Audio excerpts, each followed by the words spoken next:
So let's say you're in a relationship, right? You're expecting some type of baby to come out, right, from this relationship.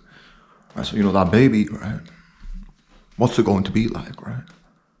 Who's it going to grow up to be, right? Like what's its potential and stuff like that. And then this brings us to now nature versus nurture, right? Would that baby, if raised in the proper environment, right, if given the proper nutrition and resources, would it turn out to be, someone remarkable, right?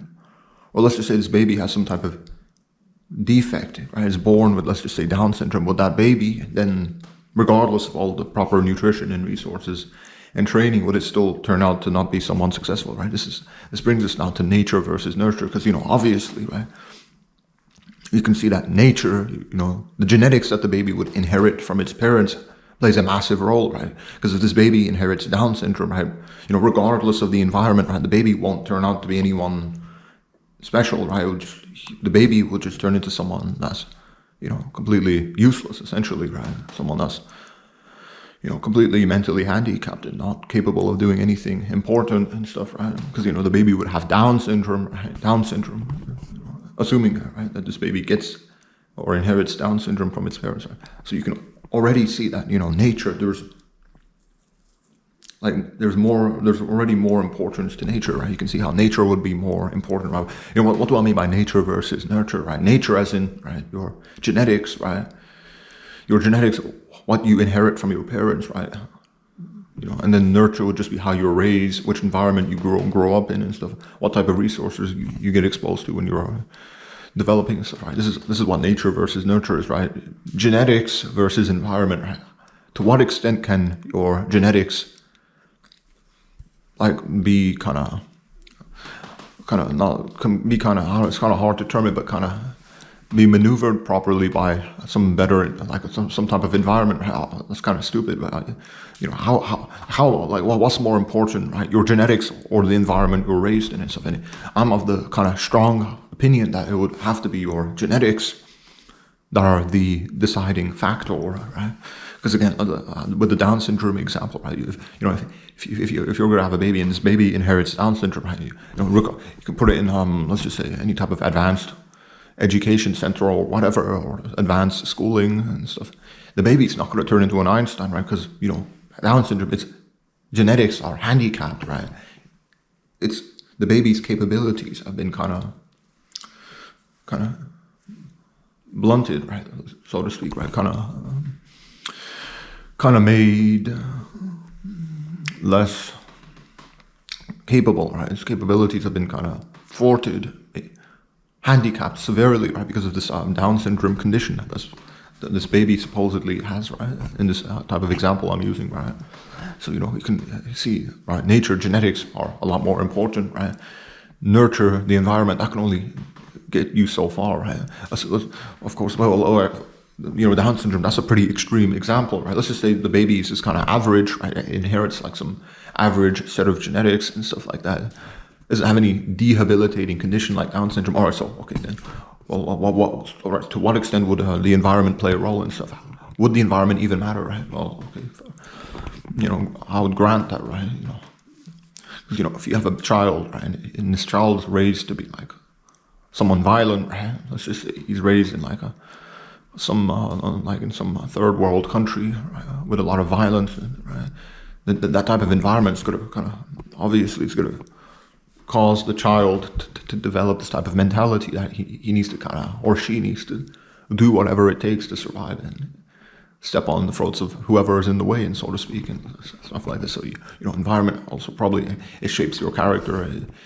It molds your sense of morality and right and wrong. And, of course, language, right? This is why, of course, your nature versus nurture, right? Genetics play a massive part, but language isn't a feature of your genetics, right?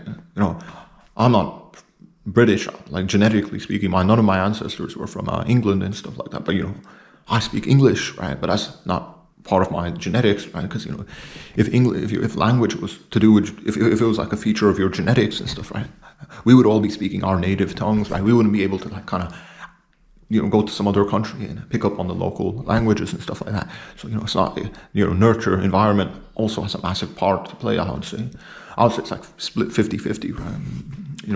50-50. But still, there's only so much the environment can do and influence you and impact you by and whatever. Like, I would still say that nature is important, right? Because let's say you got a plant, right? A plant. It's in like you gave it like a type of pot, gave it soil, you give it the right amount of nutrition and stuff like that. You water it, you expose it to the right amount of sunlight. Yeah, but still, the plant's only gonna grow like to the extent it's supposed to grow, right? That plant's genetics are gonna kind of max out what they're supposed to be like, right? A plant's not gonna, let's just say you have a sunflower seed, right? You plant it, that's gonna turn into a sunflower or something like that, right? It's not gonna turn into an apple tree, right? You can see how genetics are important, right? You can see there's only so much that the environment can do, right? The environment can only shape you to such an extent, right? It can't change and override your genetics, right? The environment and stuff. As using the example of a sunflower seed, right? You put that in the soil, right? It grows and stuff like that, but it's not going to turn into an apple tree, right? Even if you change the environmental conditions, right? Even if you change the soil, you change the amount of sunlight that the sunflower seed's exposed to and stuff. That sunflower seed is going to turn into a sunflower. It's not going to turn into an apple tree, right? So you can see there.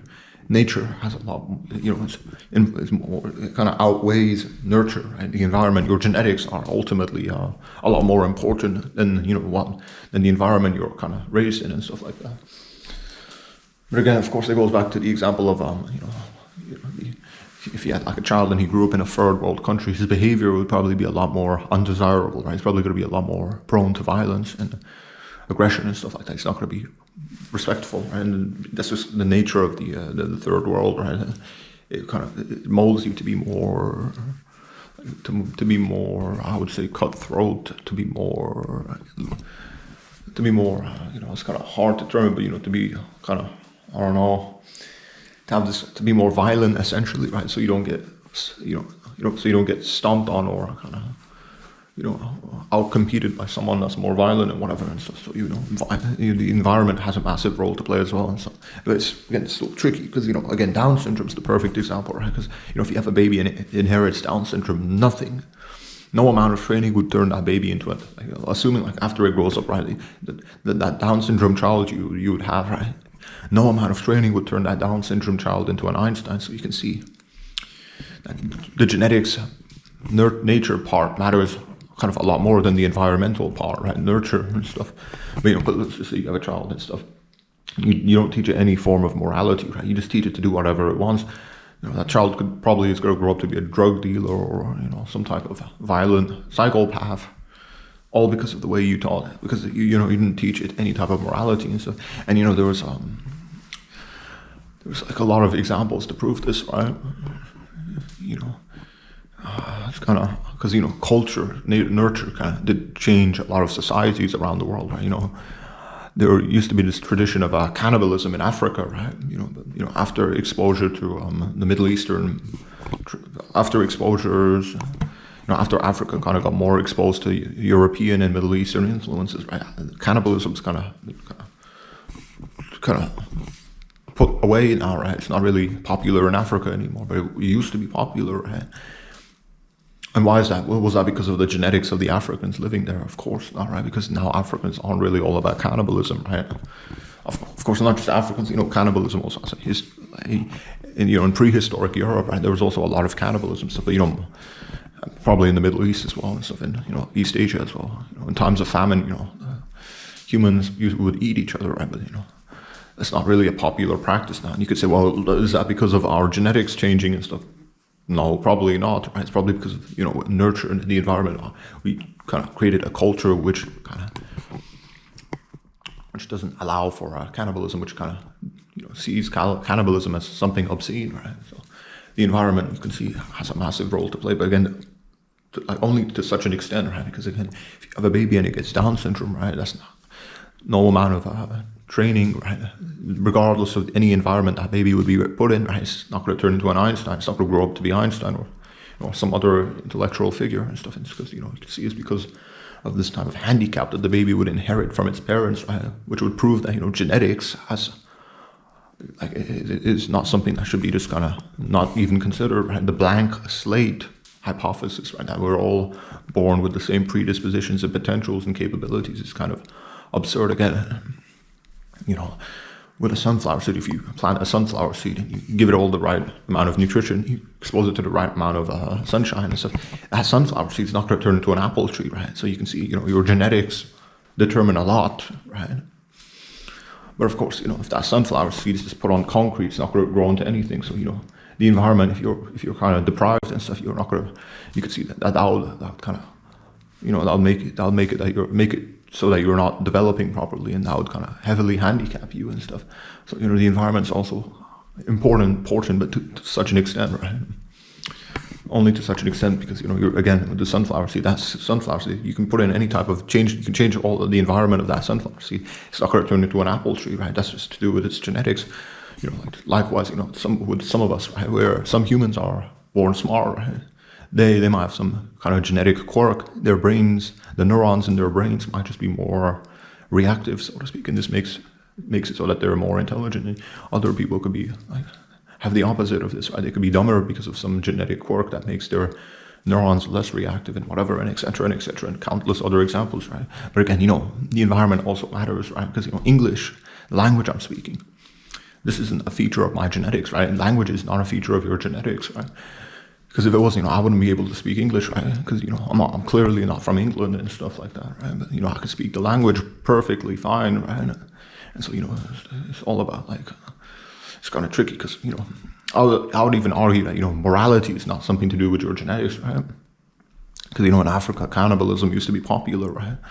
And modern Africans, they don't practice cannibalism and stuff, and that's probably to do with some type of influence from, Europe and the Middle East and maybe even Asia and stuff. So, yeah, so nurture, the environment and culture play a massive part as well, play a massive role, I should say. So, but again, it's tricky because, nature, your genetics aren't, they're not something that you should not consider, right? Because, again, a sunflower seed won't turn into an apple tree, even if you change the soil and the amount of sunlight and sunshine and whatever. Likewise, if someone's born with let's just say, you have a child, right? His potential, he can only he can only make it to this type of potential, right? Let's just say his IQ is only going to develop to let's just say an IQ of 100, right? Let's just say he's born with some type of average intelligence, right? Would you be able to turn him into Einstein? That's what this is about, right? And so I would argue the answer would be no, right? Just like, a sunflower seed, you won't be able to turn that into an apple tree, right?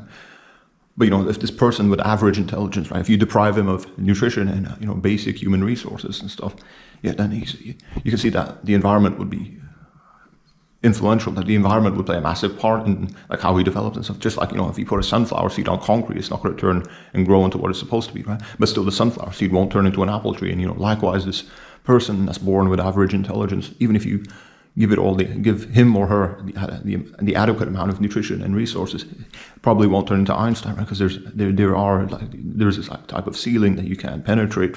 That's how I feel. That's what I feel. Right? I believe in the environment, nurture is only important insofar as that as long as you have the necessary essentials for life, right? The necessary essentials to develop properly, right? The proper amount of nutrition and resources. That's when the environment plays a massive part. That's when nurture is very important, right? Beyond that, right? Let's just say you have all the basics down for living and stuff like that. And developing properly. So then I would say nature is a lot more influential, your genetics, because I keep using the example of a sunflower seed, right? But you can put the sunflower seed in any type of soil, it's not going to turn into an apple tree, right? Just like, if you have if you have a child that's born with average intelligence, you can send it to the best schools and whatever and stuff. I would doubt that it would kind of impact that person's intelligence in any meaningful way, right? I doubt it would turn that person into someone like Einstein, right? because again, genetics aren't, they're not something that's irrelevant, right? They do kind of determine a lot in your life, right? Because again, if you have a child with Down syndrome, that child, the environment doesn't matter, right? That child won't turn into like someone like Einstein. He'll be kind of severely handicapped, right? Regardless of the environment that you would put that child in and stuff. So nature versus nurture is kind of, obviously both are important, but I would say that nature kind of outweighs nurture, right? Even though, the environment that you're raised in it would shape your character, your morality, your sense of right and wrong, and etc. and etc. So it's not that it's irrelevant, right? But your genetics are a lot more important, in my opinion.